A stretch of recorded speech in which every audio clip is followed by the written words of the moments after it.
தைரியம் இருந்தால் நான் பேசும் பதிலை கேட்டுவிட்டு போக வேண்டும். உங்களுக்கு தைரியம் இருந்தால் தைரியம் ஓடுறீங்க.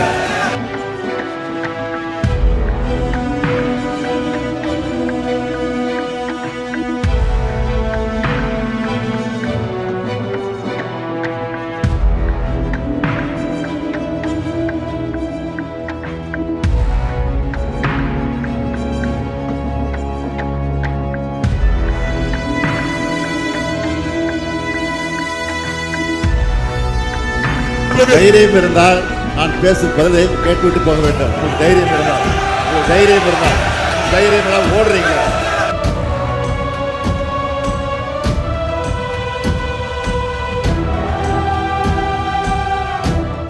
பிளே ஸ்டோர் மற்றும் ஆப் ஸ்டோரில் இருந்து பாலிமர் செயலியை QR கோடு மூலம் பதிவிறக்கம் செய்யுங்கள். செய்திகளை உடனுக்குடன் பெறுங்கள்.